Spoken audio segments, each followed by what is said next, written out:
नमो ज्ञानेश्वरा नमो ज्ञानेश्वरा. निवृत्ती उदारा सोपानदेवा. मुक्ताबाई नमो त्रिभुवन पावनी. आद्यत्रय जननी देवांची ये. जयांची केलिया स्मरण होय सकळ विद्यांचे अधिकरण.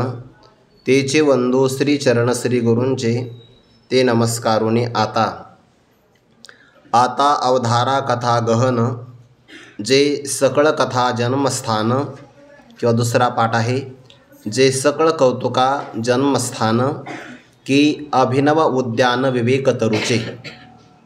कैवल्य साम्राज्य चक्रवर्ती विश्वमौली ज्ञानोबाराय सकल ब्रह्मनिष्ठ गुरुजनांच्या परमकृपेने श्री भगवती ज्ञानेश्वरीच्या प्रथमाध्यायाचा आपण विचार करत आहोत.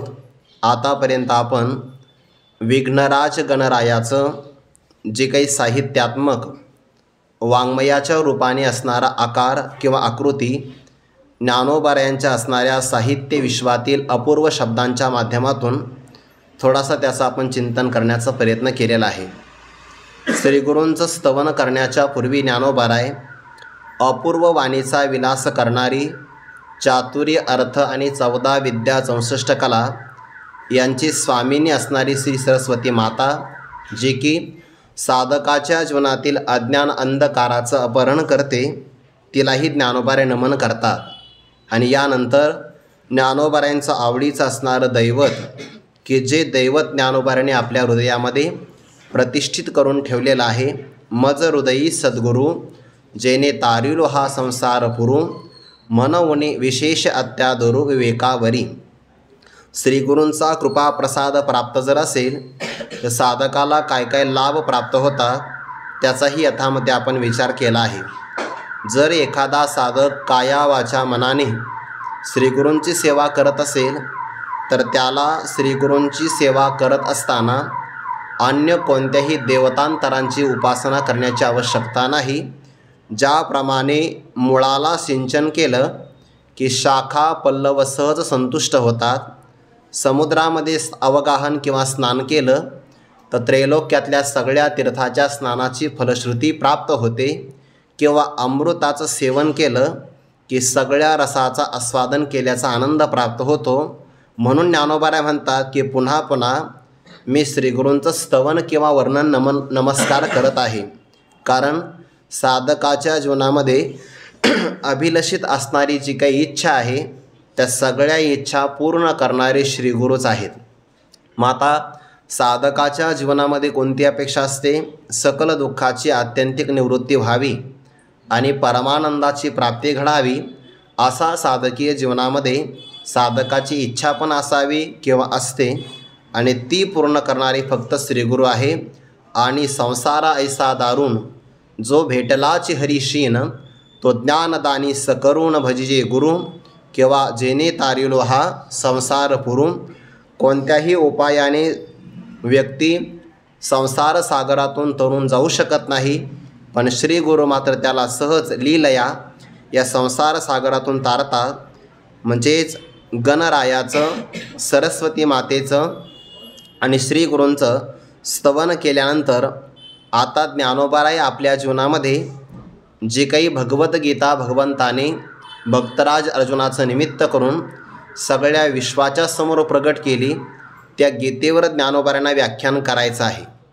आणि मग 700 श्लोकांनी संपन्न असणारी अपूर्व ज्ञानाचा साठा जीमध्ये साठलेला आहे अशी भगवद्गीता ज्या महाभारतांतर्गत आलेली आहे, त्या महाभारताचं ज्ञानोबाराय अतिशय मार्मिक आणि तितकंच असणारं यथार्थ वर्णन पुढच्या काही ओव्यामधून करतात.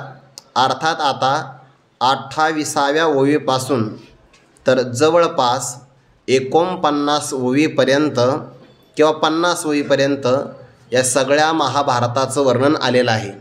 म्हणजेच महाभारताचं वर्णन करणारा हा ज्ञानोबारायांचा एक स्वतंत्र प्रबंध आहे.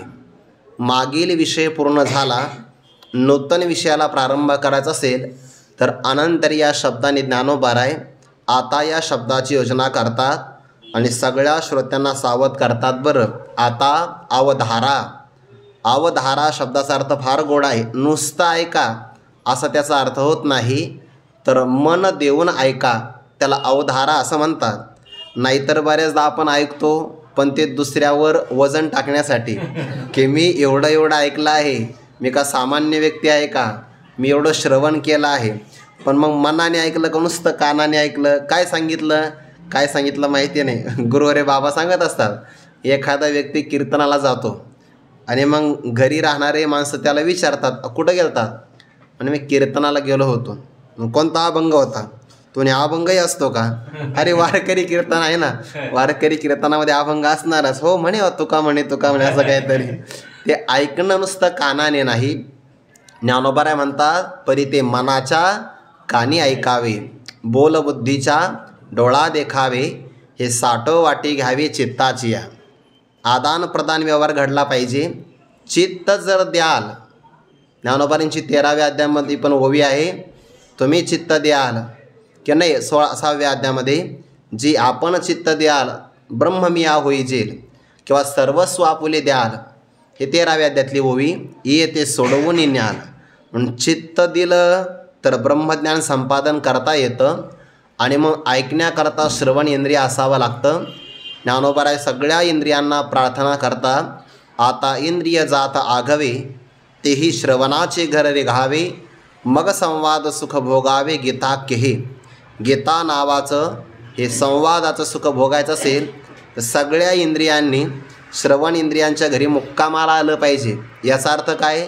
सगळ्या इंद्रियांनी आपापले व्यापार टाकावे आणि फक्त एकाग्र होऊन श्रवण इंद्रियाच्या घरामध्ये यावं, तेव्हा या ऐकण्यातला आनंद प्राप्त होईल. म्हणजे श्रवण ही गोष्ट काही एवढी सामान्य नाही आहे. आता मुबलक प्रमाणामध्ये श्रवण करायला आपल्याला मिळतं, तो भाग वेगळा आहे. त्यामुळे बऱ्याचदा आपलं श्रवणाच्या बाबतीमध्ये उपेक्षा होऊ शकते, पण अशी उपेक्षा कधीच घडता कामा नये. श्रवणाच्या बाबतीमध्ये अत्यादर असावा. आणि म्हणून ज्ञानोबा श्रोते सावध नाही आणि म्हणून सावध करतात असा त्याचा अर्थ नाही. विषयाचं गांभीर्यच फार मोठं आहे म्हणून आता अवधारा. पण काय सांगणार आहे? कथा सांगणार आहे मी, पण ती कथा सामान्य नाही, गहन कथा आहे.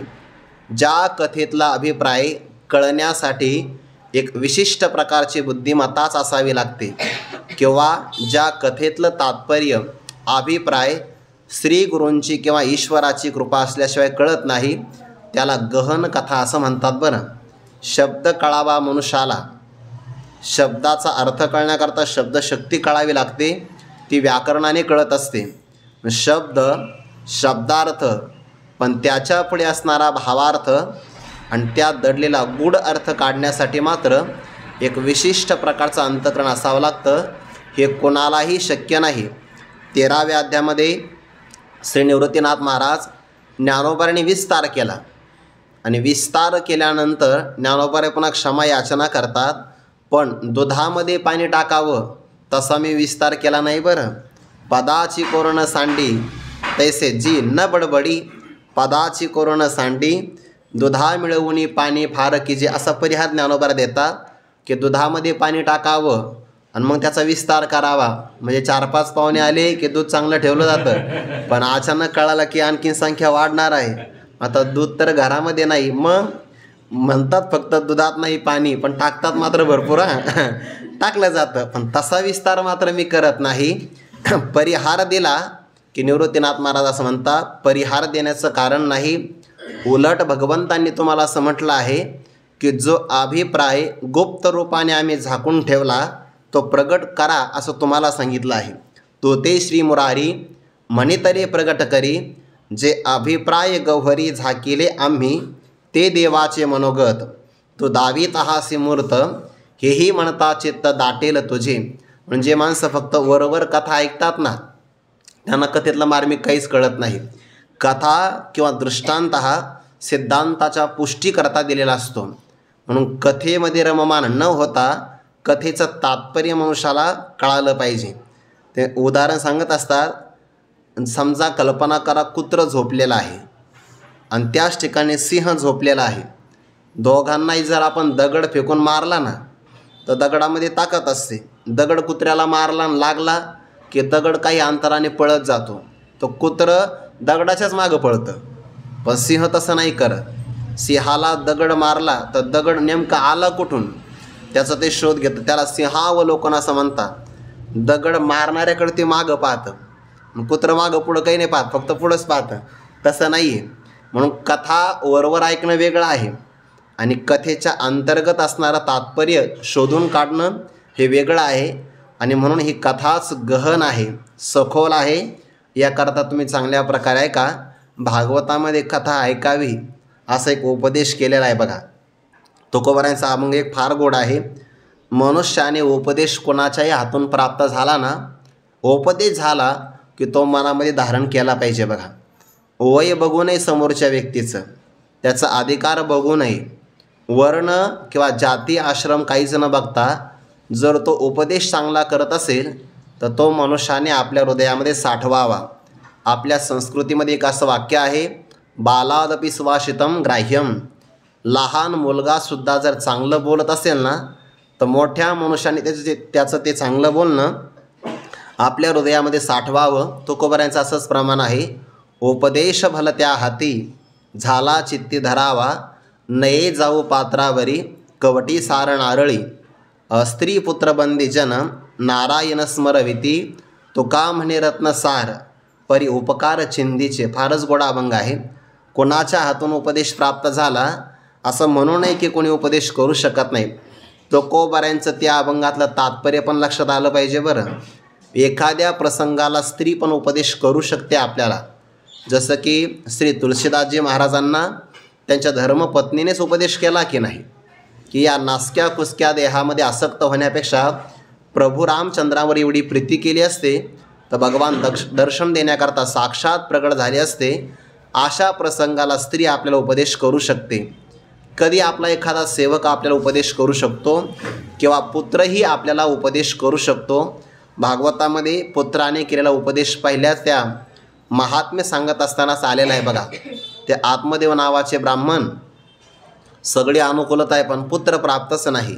पुत्रहीनस्य मे राज्यम सर्वं दुःखाय कल्पते. दशरथ राजांनी जर असं म्हणावं तर आत्मदेव ब्राह्मणाने का म्हणू नये, दिग्जीवितम प्रजाविना. माझ्या जीवनालाचा धिक्कार असो, कारण घरामध्ये मुलगा नाही. गुरुवारी मारुती बाबा सांगत असतात, दोघात आनंद नसतो, तिसरा असावं लागतं. म्हणजे दाम्पत्याच्या जीवनामध्ये मुलगा असावा लागतो. पुत्रच नाही तर काय करावं. सगळं अनुकूल आहे. बरं दैव असं आहे, स्वतःला मुलगा नाही, यात नवल नाही. अंगणामध्ये बांधलेल्या गाईलाही वासरू नाही. म्हणजे घरात स्त्रीला लेकरू, अंगणामध्ये गाईला वासरू, दोघालाही नाही, त्यात नवल नाही. जी जी झाडं त्यांनी लावली त्या झाडालाही फुलं नाही फळं नाही, सगळेच वांज. मग त्याने असा विचार केला की यापेक्षा मेलेलं चांगलं. निघाले आत्महत्या करायला. आत्महत्या करणारे एका सरोवराच्या जवळ गेले आणि एका ऋषीमुनीचं दर्शन करावं असं ठरवलं. चांगला विचार आला बरं. मरायच्या अगोदर एकदा का होईना आपण ज्ञानोबांचं दर्शन करायला आलं पाहिजे. जे लोक करणार आहे ना आत्महत्या त्यांनी इकडं आलं पाहिजे, परत ते करणारच नाही. इथे संताच्या जवळ चांगला विचार मिळत असतो. ते ऋषीमुनींच्या जवळ आले. ऋषीने सांगितलं, का रडतोस, आत्महत्या करण्यासाठी प्रवृत्त का झाला. म्हणजे काय सांगावं दुःख.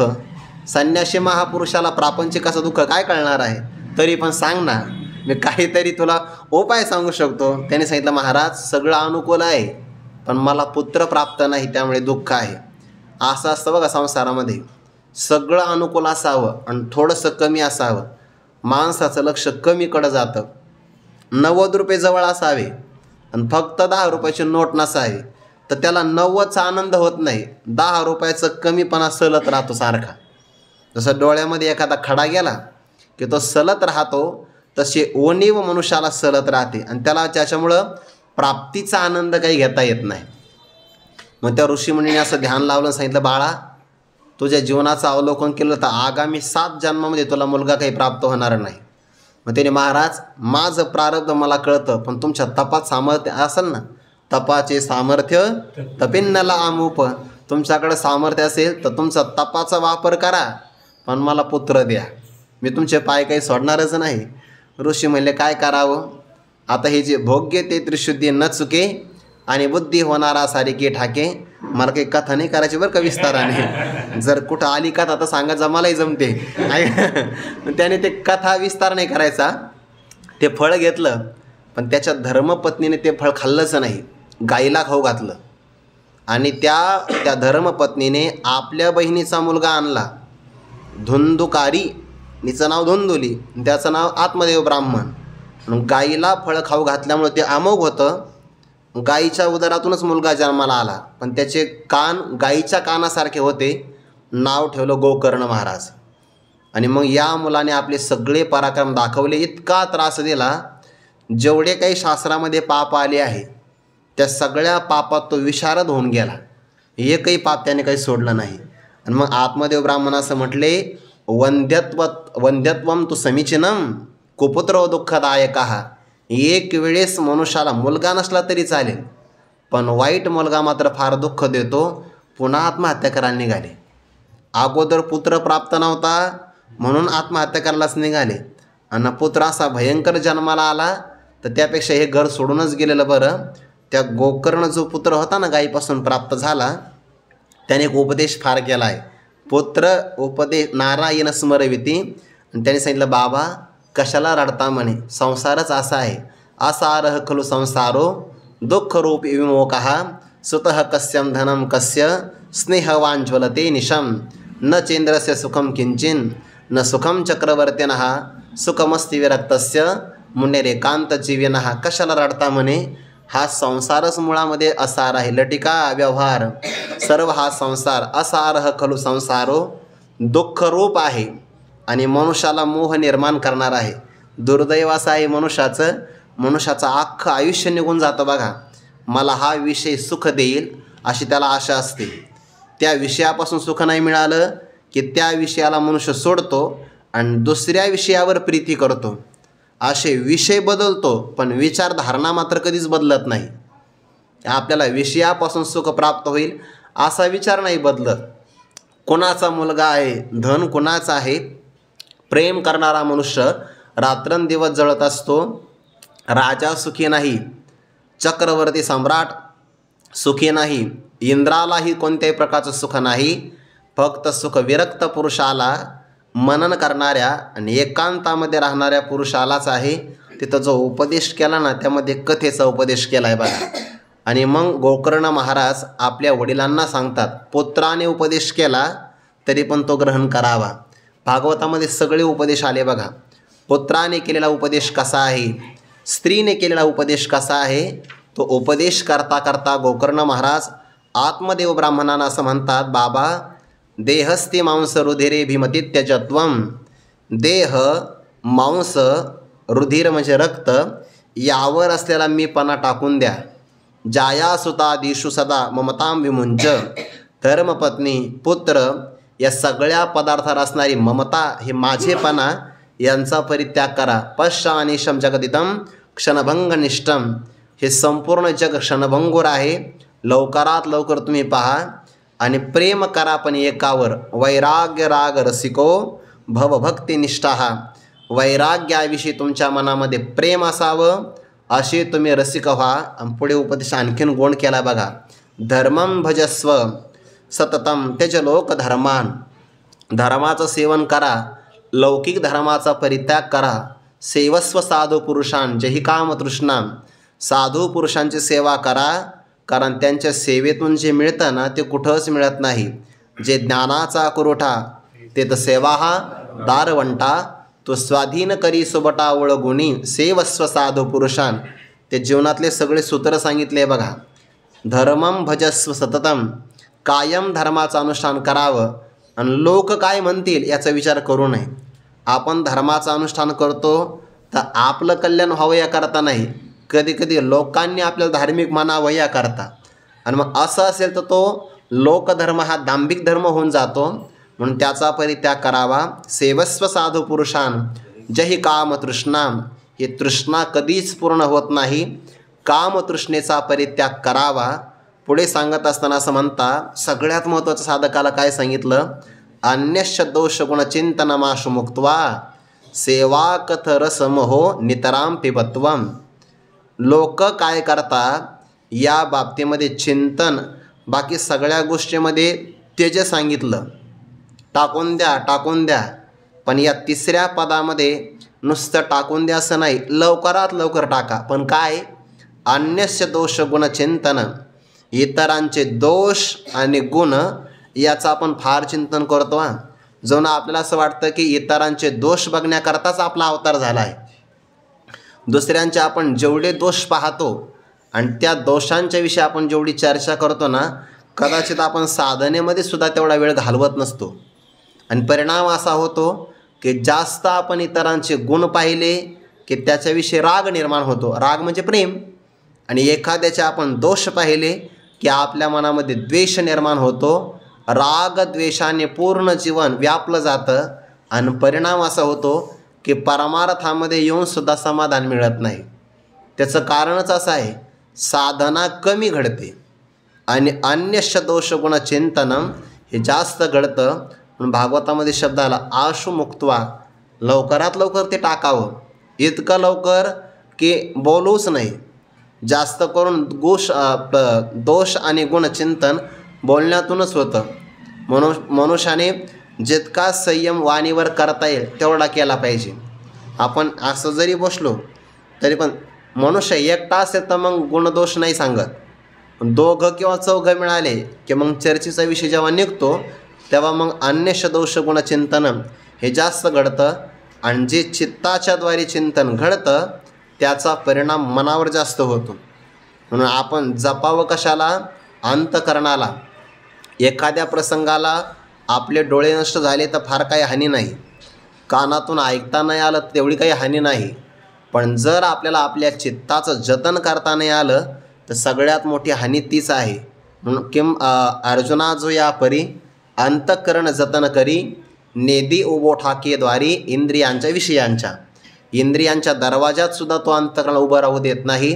म्हणून अन्यश दोष गुणचिंतनमाशु मुक्त्वा सेवा. पुन्हा कथा आली बघा तिथं, सेवा कथा रस मोहो नितराम पिबत्वम. तुम्ही कायम सेवा कथा यातून प्राप्त होणारा जो आनंद आहे वारंवार याचं सेवन करावं.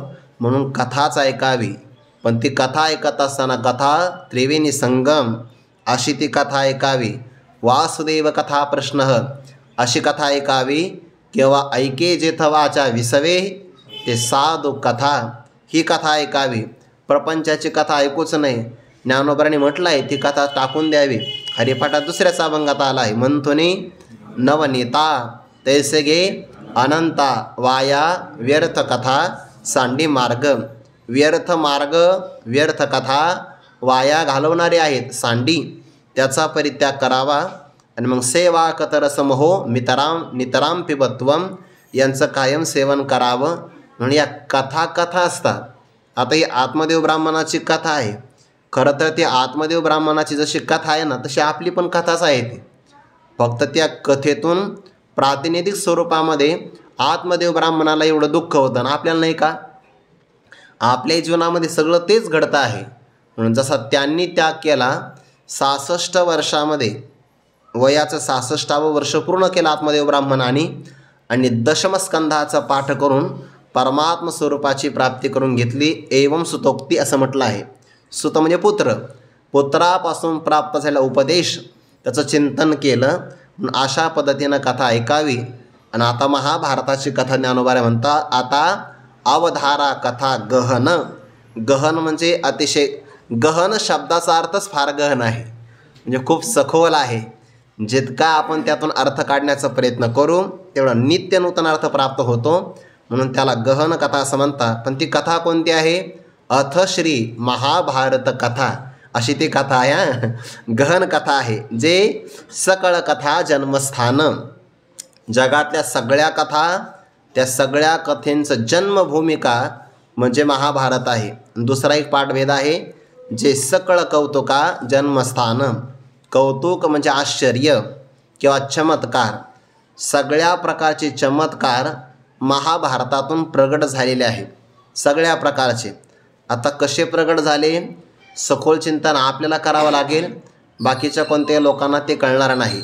पण महाभारतात अंतर्गत व्यासांनी असा विचार केला की सगळ्या प्राणीमात्रांना वेदाध्ययन करण्याचा तर अधिकार नाही. वेदातलं ज्ञान प्राप्त झाल्याशिवाय मोक्ष मिळत नाही. मोक्ष सर्वांना मिळावा हे व्यासांचं उदारत्व आहे. पण ते ज्ञान प्राप्त झाल्याशिवाय मिळत नाही. मग मध्यम किंवा मधला मार्ग कोणता निवडावा? वेदातलंच ज्ञान प्रगट करावं, पण वेदाच्या मंत्र उच्चाराला धक्का लागता कामा नये.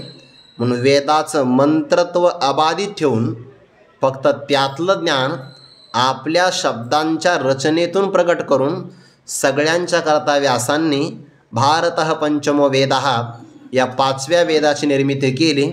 म्हणून वेदात आलेलं सगळं ज्ञान महाभारतामध्ये आलं आहे.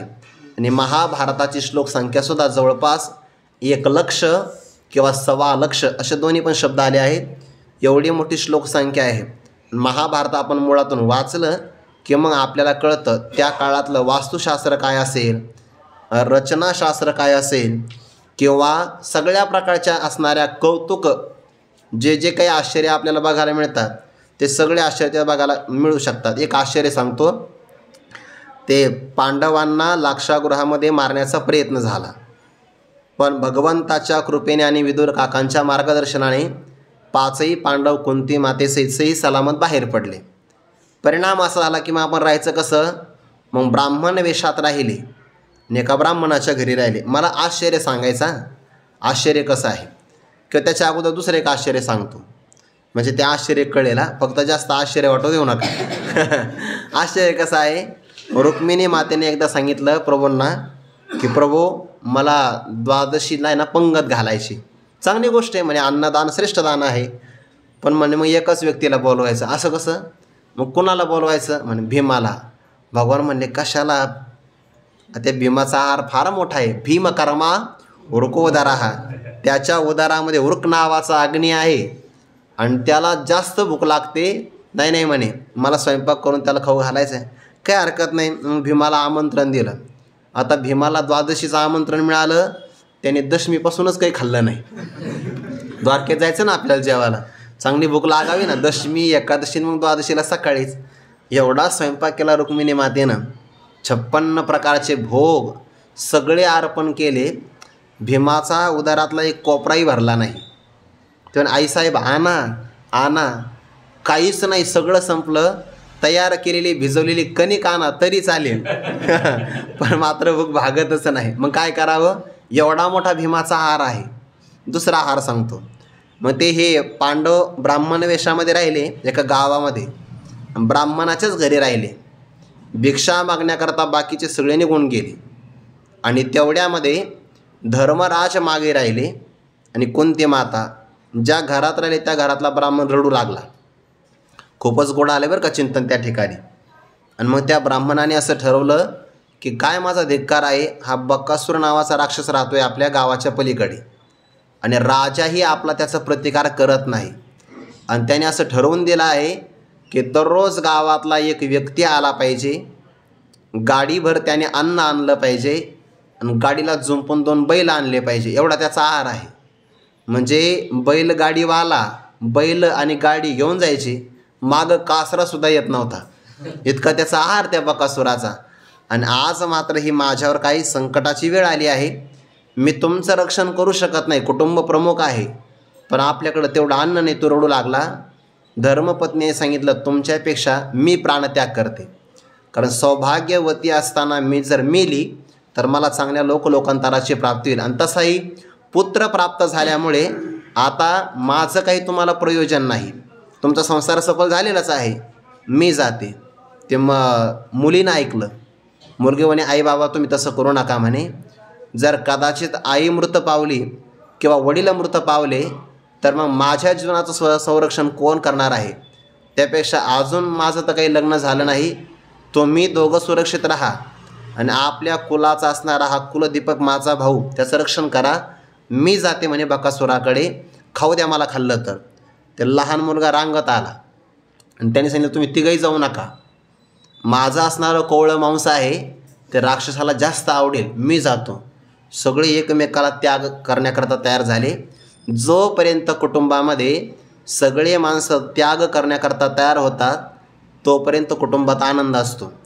आणि जेव्हा एकत्र कुटुंब पद्धतीमध्ये स्वार्थ साधला जातो की नाही तेव्हा कुटुंबाचे तुकडे पडत असतात. इतकी ही कथा गहन आहे. अवधारा कथा गहन यातले तात्पर्य आहे की कुटुंबामध्ये सगळ्यांनी त्यागासाठी प्रवृत्त झालं पाहिजे. हे जे लहान लहान कुटुंब तयार होतात ना, एकत्र कुटुंब पद्धती का राहिली नाही? प्रत्येकाला आपला स्वार्थ साधायचा आहे आणि मग आपला स्वार्थ दिसू लागला की बाकी पुढं काहीच होत नाही. मग तो मुलगा त्याग करतो. हे सगळं ऐकलं कुंती मातेनं, सगळं रडतात, एकमेकाच्या गळ्यामध्ये गळे टाकून रडू लागले. कुंती मातेनं ते ऐकलं. ब्राह्मणाची पीडा म्हणे, अरे याने आपल्याला कठीण परिस्थितीमध्ये आश्रय दिला आहे. धर्मराजाला सांगितलं याचे उपकार आहे आणि उपकार कर्त्याचे उपकार जर फेडायचे असेल तर त्याला एकच पर्याय आहे. जेवढे उपकार त्याने केले ना त्यापेक्षा मोठे उपकार आपण करावे लागतात. तेव्हा उपकार कर्त्याचे उपकार फेटत असतात. बरं, एकतर तत्समान उपकार करावे किंवा त्यापेक्षा जास्त करावे तरच उपकार फेडतात, नाहीतर उपकारातून उत्तीर्ण होता येत नाही. मग काय करावं? कुंती मातेनं सांगितलं आपण आहार घेऊन भीमालाच पाठवू म्हणे. चालतंय म्हणे. आला भीम. सगळ्यांचं ठरलं. मग ते ब्राह्मण तयार होईना म्हणे तुम्ही माझे अतिथी आहात आणि अतिथीचा वध करणं किंवा अतिथीला मृत्यूच्या पोटामध्ये ढकलणं मला दोष लागेल. कुंती मातेनं सांगितलं हा दिसायला भीम आहे, याचा पराक्रम तुम्हाला माहिती नाही, तुम्ही घाबरूच नका. हा तुमच्यावरही संकट नाही ठेवणार, त्याच्यावर येऊ देणार नाही आणि बहुतेक गावावर सुद्धा येऊ देणार नाही. आता भीम गेला ती गाडी घेऊन. आता भीम मधुकरी मागून आला होता. यांनी काही त्याला जेवायला घातलंच नाही. मधुकरी खाली टेकवली आणि लगेच सांगितलं हे घे चावी आणि गाडी घेऊन तिकडं जा. बैलगाडी घेऊन. आता त्या भीमाला लागली होती भूक. तो बैलगाडी, आता मातेची आज्ञा आहे की नाही, सकळा कौतुका जन्मस्थान. कौतुक कसं आहे, रुक्मिणी मातेनं आहार खाऊ घातला तर भीमाचं पोट भरलं नाही. आता बकासुराच्या समोर काय होणार आहे? ते भीम गेला. त्याने त्या बकासुराला हाकही मारली नाही. ते बैलगाडी, ते गाडी सोडली, बैल दिले मोकळे सोडून आणि सगळा आहार एकटाच खायला सुरुवात केली. आणि मग एखादा असं डेरा रिकामा झाला, डेरा सगळा संपला की त्याने डेरा घ्यायचा आणि मागं लांब फेकून द्यायचा. तो बकासुराच्या अंगावर जाऊन पडायचा. तो म्हणले दररोज भरलेला डेरा येतो, आज रिकामाचा आला. भरेला उलंडोनी रिता करी घट, असं तर काही नाही ना. रिकामा डेरा आपल्याकडे, तो जागा झाला ना आला. तो भीमाने सगळा गाडी भरार खाल्ला. थोडाच राहिला होता, त्याने भीमाला मारलं. भीम म्हणजे थोडा थांब, एवढा शेवटचा घास घातला का मग तुझ्याकडे पाहतो. त्या बकासुराला जे धरलं भीमाने आणि वध त्याचा केला. एवढा मोठा भीमाचा आहार. पण मग आता भगवंताला शरण गेली रुक्मिणी माता, काय करावं? म्हण काही नाही, शेवटचं काय राहिलं म्हणे, फक्त अर्धा लाडू शिल्लक राहिला. ज्याचा बकासुराच्या समोरचा आहारही काही करू शकला नाही. रुक्मिणी मातेने एवढा मोठा आहार दिला तरी काही झालं नाही. मग शेवटी भगवंताने सांगितलं त्याच्या पात्रात अर्धाच लाडू वाढायचा, अर्धा बरं, एक पण नाही वाढायचा, आणि सांगायचा हा कुंती मातेचा घास आहे. झालं. आता ते कुंती मातेचं नाव ऐकलं तर भीमाला तो अर्धा लाडूसुद्धा सरे ना. हे त्याचं कौतुक आहे. जे सगळा कथा कौतुका जन्मस्थान असं हे महाभारत आहे. अशा अनेक कौतुक आहे, त्यातले सगळे मलाही माहिती नाही. आता अवधारा कथा गहन, जे सकळा कथा किंवा कौतुका जन्मस्थान की अभिनव उद्यान विवेक तरुचे. विवेक म्हणजे विविच्यते येथे विवेकाहा, दोन पदार्थांचं मिश्रण जे वेगळं करून दाखवतं त्याला विवेक असं म्हणतात. आणि विवेक तरूंचं उद्यान, तरू म्हणजे एक वृक्ष, पण उद्यानामध्ये अनेक वृक्ष असतात. तसे महाभारतामध्ये अपूर्व स्वरूपाच्या विवेकाचं चिंतन करणारी ही एक प्रकारची बगीचा किंवा उद्यान म्हणजे बागच आहे. म्हणजे महाभारतामध्ये किती प्रकारचे विवेक आले असतील याची गणनाच नाही. राजाने प्रजेसोबत कसं वागावं याचा विवेक आहे. प्रजेने पुन्हा प्रजेसोबत कसं वागावं याचा विवेक आहे. प्रत्येकाच्या धर्माचं प्रतिपादन केल्यामुळे प्रत्येकाला एक एक प्रकारचं विवेक प्राप्त होतो. आत्मानात्म विवेक आहे, सत्य मिथ्या विवेक आहे, सार असाराचा विवेक आहे, करणीय काय अकरणीय काय याचा विवेक आहे. अशा अनेक विवेक तरुंचं अपूर्व अशा प्रकारचं उद्यान म्हणजे महाभारत आहे. आता ज्ञानोबराय महाभारताचं वर्णन करत असताना इथे आलेला हा उत्प्रेक्षा नावाचा अलंकार आहे.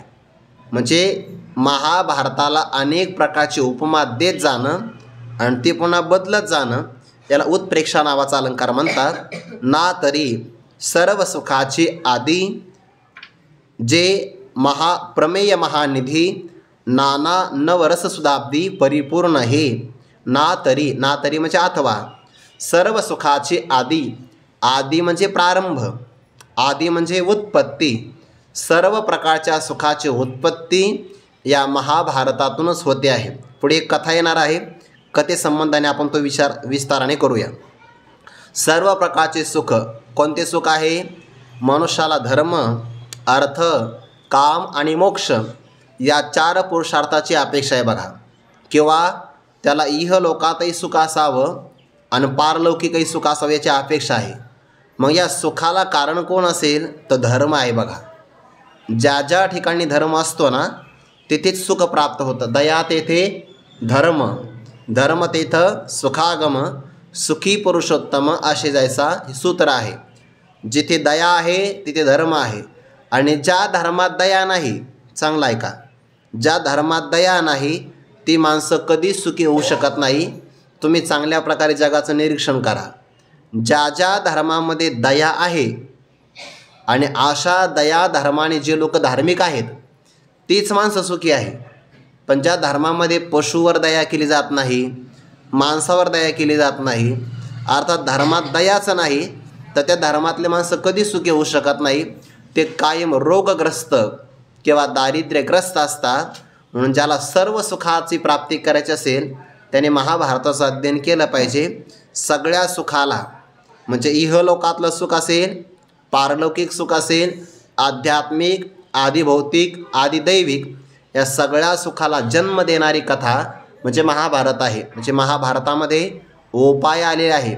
व्यावहारिक सुख कसं प्राप्त करावं, पारमार्थिक किंवा आध्यात्मिक सुख कसं प्राप्त करावं या सगळ्या साधनांचा विचार आलेला आहे. सर्व सुखाची आदी जे प्रमेय महानिधी, प्रमेय म्हणजे सिद्धांत आणि सिद्धांताचा मोठा असणारा खजिना किंवा खानच महाभारत आहे. महाभारतामध्ये सिद्धांत कोणता आला आहे? जर आपण धार्मिक असाल तर आपल्यापासून सुख कधीही बाजूला जाणारच नाही, हा एक सिद्धांत आहे. आणि तो दिसतो आहे पांडवांच्या जीवनामध्ये. हे 5 पांडव आहे, त्यांनी दारिद्र्य भोगलं, वनवास पत्करला, अज्ञातवासामध्ये राहिले, पण धार्मिक व्यक्तीला आपण काही काळापर्यंत फक्त दूर सारू शकतो.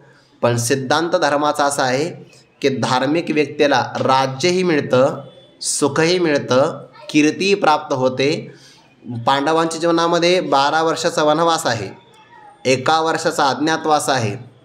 हे सुरुवातीला त्यांना भोगावं लागलं, पण अक्षय स्वरूपाचं राज्य त्यांनाच मिळालं ना.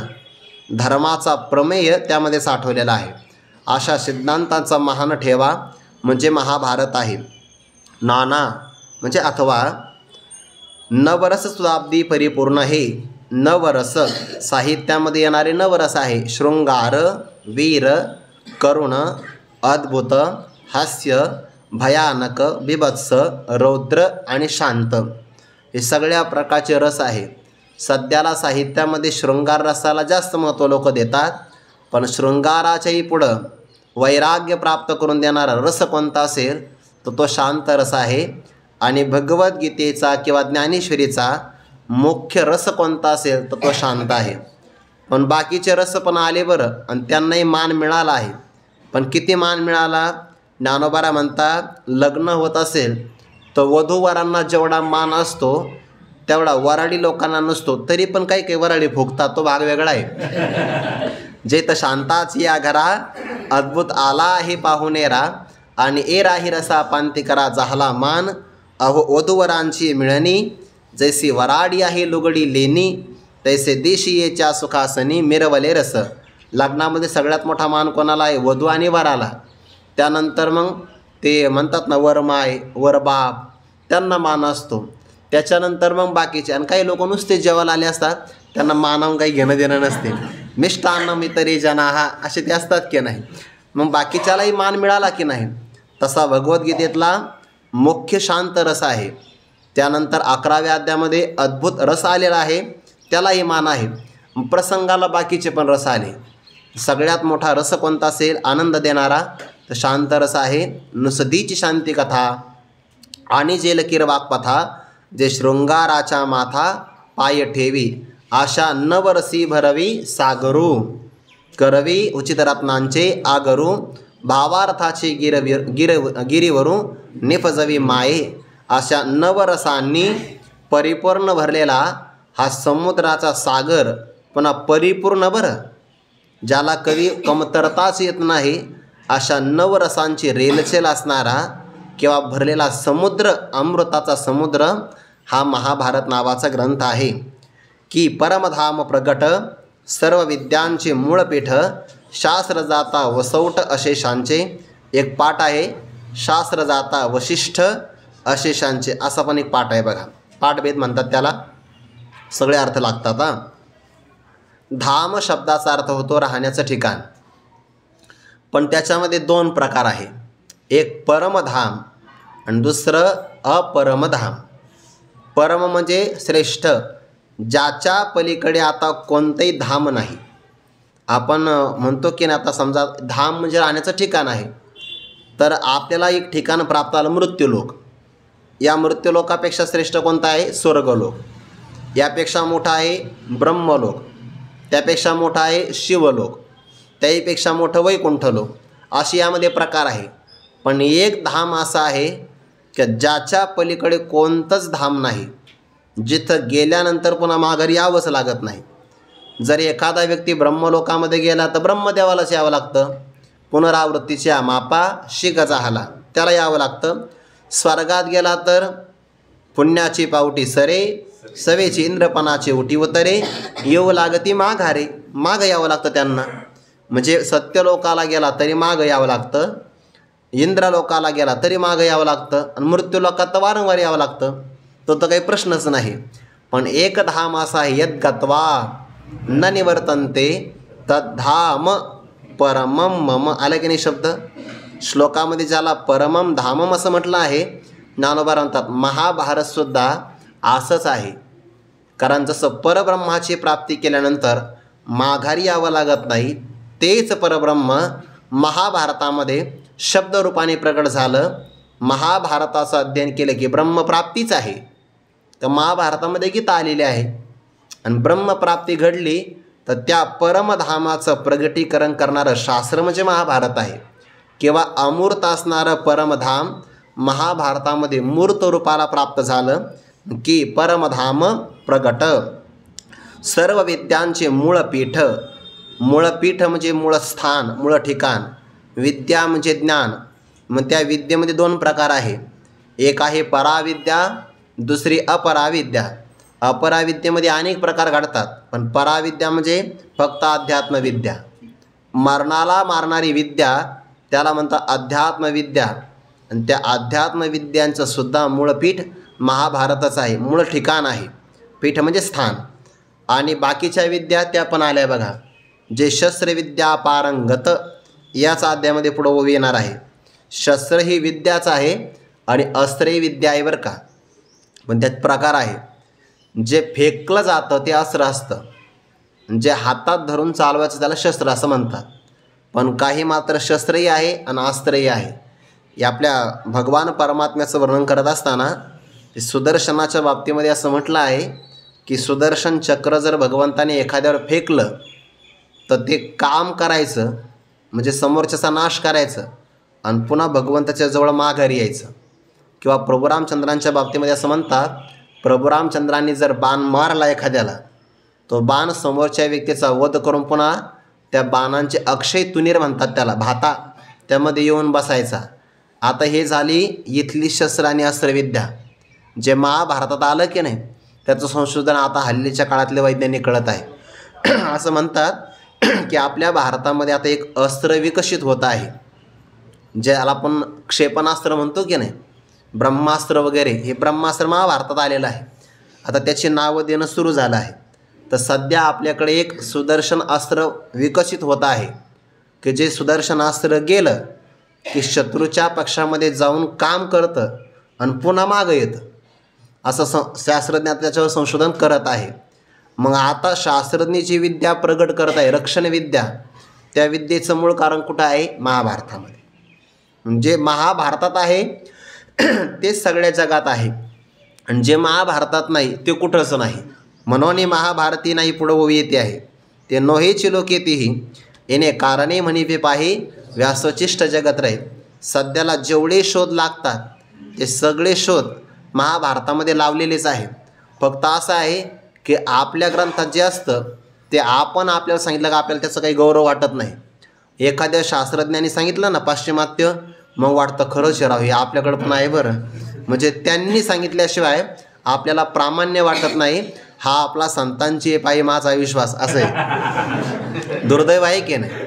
उलट यामध्ये जे आहे ते एकदम इत्थम असंच वाटलं पाहिजे आपल्याला.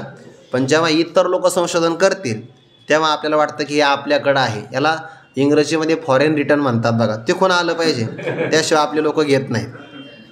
सर्व विद्यांचे मूळ पीठ शास्त्र जाता वसवट अशेषांचे. अशेष म्हणजे सगळ्यांचे. जगातले जेवढे काही शास्त्र आहे ते सगळे शास्त्र, आस्तिक असेल, नास्तिक असेल किंवा आणखीन काही शास्त्रकार असतील, त्या सगळ्या शास्त्रकारांचे सिद्धांत किंवा महाभारतामध्ये प्रगट झाल्यामुळे जणू काही सगळे शास्त्र या महाभारतामध्ये वस्तीस्थान किंवा विश्रांती करण्याकरता आलेले आहे. किंवा वशिष्ठ म्हणजे श्रेष्ठ, सगळ्या प्रकारचे श्रेष्ठ शास्त्र समूह या महाभारतामध्ये आलेलेच आहेत. जे मानवी बुद्धीला कळत नाही ते कळवून देण्याचं सामर्थ्य शास्त्रामध्ये असतं. आणि जगातले सगळे शास्त्र येन केन प्रकारेनं महाभारतामध्ये विश्रांतीला आलेलेच आहेत. ना तरी सकळ धर्मांचे माहेर सज्जनांचे जिव्हार लावण्यरत्न भांडार शारदेचे. ना तरी किंवा सकळ धर्मांचे माहेर.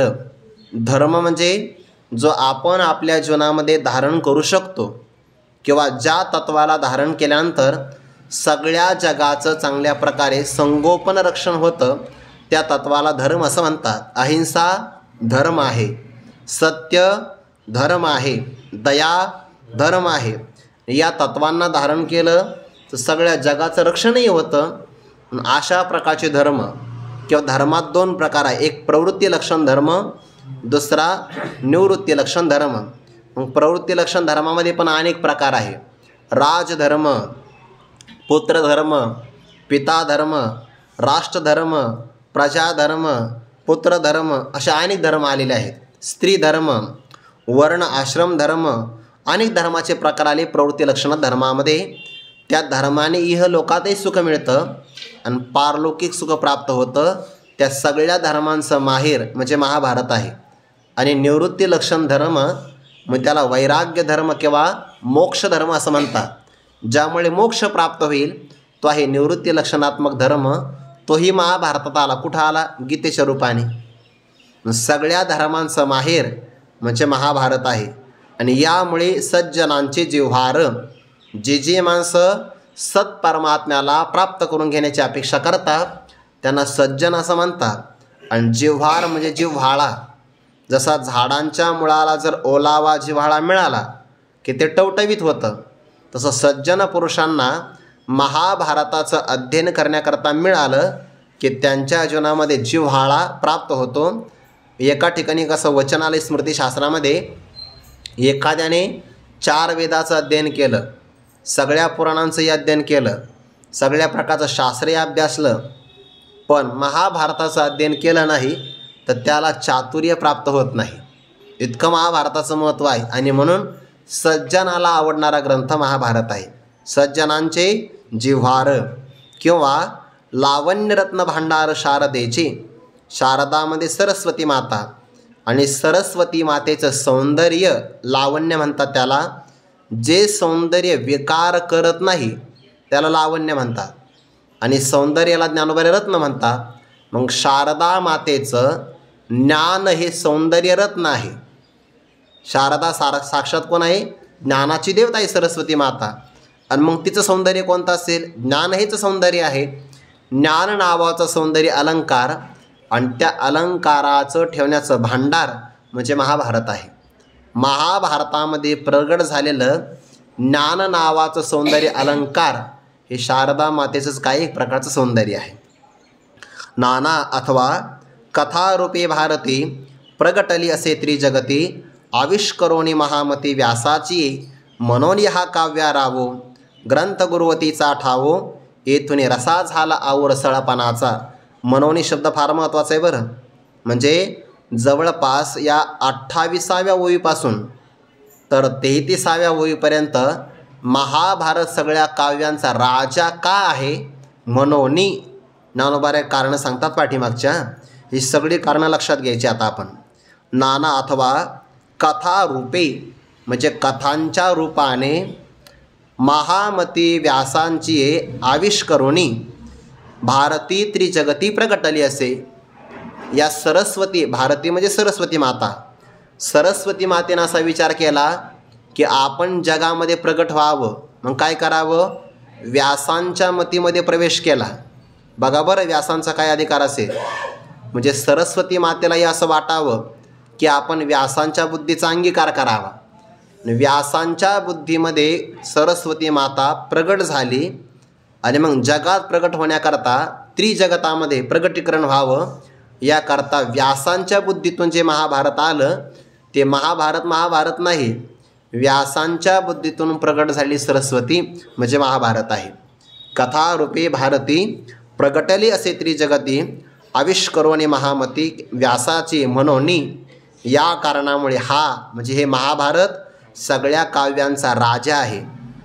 महाभारत नावाचा ग्रंथ गुरुवतीचा ठावो थोरपणाचं ठिकाण आहे. येथोनी याच महाभारतातून रसांना रसाळपणाचा आव झाला. सगळ्या साहित्यशास्त्रातल्या रसांना रसयुक्तपणा किंवा माधुर्यांची प्रतिष्ठा प्राप्त झाली. मग काव्याचा राजा ठरण्याकरता काव्यात काय काय गोष्टी असाव्या लागतात या सगळ्या मागच्या ओळ्या बघायच्या. आणि महाभारतामध्ये ते सगळ्या आल्यामुळे ज्ञानोबा महाभारताला काव्याचा राजा असं म्हणतात. ते वेळची त्या प्रकारेच ऐका अनेक एक आणखीन एक गोष्ट ऐका असं ज्ञानोबा म्हणतात, पण ते आज नाही, ते उद्या ऐका. कुंडली कौरदारी विठ्ठल श्री ज्ञानदेव तुकाराम माऊली ज्ञानेश्वर महाराज की जय. जगद्गुरु तुकाराम महाराज की जय. सद्गुरु जोग महाराज की जय.